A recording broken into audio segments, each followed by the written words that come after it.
Today we're going to be talking about what it's like to date an athlete. This is going to be the series one of series three. Um, Everyone thinks that dating an athlete is a glamorous life, and then they realize what it actually takes to be with an athlete and what your role is in dating or being married to or being involved in a relationship with an athlete. Um, Number one, schedules come first. Uh, guys that I work with that I know of, they are very regimented and routined in their daily life and in their practices, whether they're early morning, they're late night. Could be some guys practice every day. Some guys, it just depends where they're at. Preseason, combine, pro days, college pro days, training days. It just depends. And it's very, very important to be understanding and understand what it's like when you're first getting into playing a professional sport. You got to kind of plan your life around their life, and their life is around trainings and what they're being directed into doing. And that's very, very, very important. And, you know, it's a very structured lifestyle. Discipline, number two, is a lifestyle. Strict diets, workouts, recovery routines. Sometimes no spontaneous date nights, ladies, or junk food, because a lot of times guys have to keep their weight at a certain point.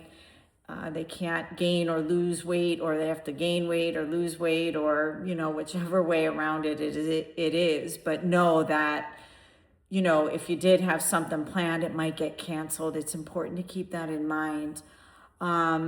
Sharing them with their sport. So, playing football, for example, you'll be sharing games, travel, teammates, stories, fans. You're a part of their world, but not always at the center of it. And I think that's something very important to keep in mind, is that football comes first, or if you're playing basketball or baseball, that comes first, which is okay because that's their job. It's kind of like a doctor or an accountant, and I often use that as an example, or even my job as a therapist. Like, I'm on call pretty much, 24/7. So it's important to keep in mind. Think about accountants, think about doctors that deliver babies. That's their job, and that's the center of their world. That's also their income, that's their passion. Very important to keep that in mind.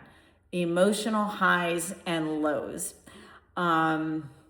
Wins could be an amazing mood, but it can also be not an amazing mood. Even though maybe that player's, your significant others, won, maybe they felt they didn't have the best game, maybe won the game, maybe dropped the ball more than you wanted to, maybe you didn't make the tackles that you wanted to, and that's very, very stressful. And a lot of times I think guys need to take some downtime, to process what went right, what didn't go right. So that could go either way, and we always think when somebody wins, they're going to be in the best mood, and that's not necessarily true. Losses. Frustrating. Person might become distant, quiet. They might isolate. They might not feel like talking. They might be angry. They might be sad. They could be feeling anxiety. They could be feeling depression. There's a lot of factors involved with a loss, and it depends on what that loss is. If this was a loss to get you into, the playoffs, or, into the Super Bowl, it's a devastation. And I think a lot of guys really, really, really struggle. And something I've noticed recently, there's a lot more guys coming out and talking about what it feels like, or showing emotion or crying. And it's really, really important to be supportive. Again, I'm going to keep using that word, supportive. These guys need support, whatever that may look like. And it leads into our next one. Your support matters more than what you think it matters. Showing up to games. If you can't show up to the game, watching the game, knowing what's going on during the game. Encouraging. Be encouraging. Those are my two new words lately. Be encouraging and not discouraging. And sometimes one season might be really great, and then the next season might not be. Maybe half of the season is great, and then the other half of the season isn't so great. And it's very important to keep in mind and be mindful of what you're saying and doing, because it's very emotional. And stability is not always a factor that's played into the life of an athlete, an NFL player. They could get traded, they could be benched, they could be put on practice squad. There's so many different situations that could be transpiring. So again, support is very important, because stability is not always a part of their world, and the amounts of anxiety or feeling on edge or feeling sad plays a huge role into it. Emotions. Men have emotions too. And I say this all the time, athletes are human beings too. Men are human beings. Men have emotion. Men have feelings. It's really, really important to keep all that in mind. Not always a glamorous life. Players can get injured. They could be having some that's physical ailments, anxiety, depression, sleep issues, anger, isolation, lack of confidence and low self-esteem, as we've seen some suicidal ideations, extreme mood shifts. There's a variety of symptoms, mental health symptoms that players experience. You have to think it's not just the physical part, it's also the emotional and the mental part of all this. So it's very, very important to keep that in mind as well. And financial stability. I mean, I see and hear situations where players get paid a lot of money and then the money is gone, or maybe they're not getting paid a lot of money, and it's a lot of pressure on them because players want to maintain their spot on a team. And there's worries of, well, if I'm injured, or if I tell somebody, or if I'm feeling anxious, or I'm feeling depressed, or my back is killing me, or I hit my head funny, there's fears of speaking because then they can't play. And if they tell someone, and it's kind of sad that has to be that way, but I mean, I understand it, but then again, I feel like something needs to be changed in that area, but that's for another time.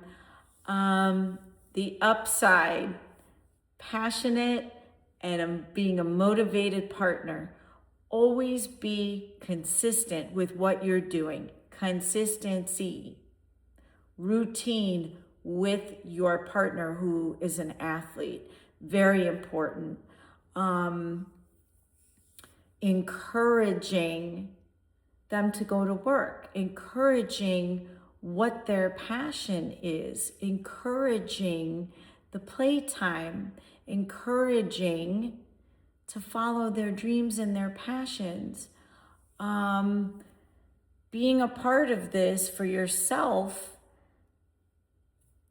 is difficult. I know it's not easy, but we also have to understand that it's not always going to be this happy, lifestyle, and that it's really important for you as the partner in the relationship to be uplifting, to be encouraging. I'm going to keep using the same words, to be supportive. Saying things like after a loss or even a hard game, and you observe that something isn't right. What do you need? What can I do? How can I help you? Do you need to go for a walk? Do you need to put some music on? Do you need space? Do you need me to get you some food?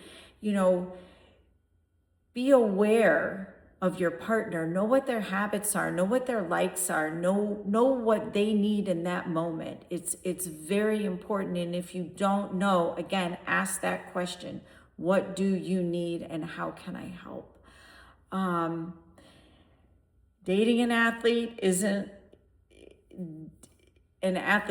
hard, because I know that you know, it seems like it's hard and it could be hard. However, you can work through it. So it can be hard, it might not be hard, but also know that you can work through these things. If you really, really love and care about someone, you're going to be available for them, and you're going to check in, and you're going to make sure that they're okay and that they have their wants and their needs met. And if you can handle the schedules, and you can handle the changes in the mood or the shifts in the attitudes, the pressures these guys are under, their passion and love for the game, it can be a very, very rewarding relationship at the end of the day. And if you do need assistance, please, I always say this at the end, please feel free to reach out. I'm not here to get business. I'm here to help. I'm here to provide education, and I'm here to get you services if you need them. So please feel free to contact me. And remember, you matter, you're somebody, and you're important, all of you. The player, the partner, if you have children involved, they're important too. They matter, and they're somebody. So just keep these things in mind and take a moment to reflect on what I said, and we'll be back for part 2.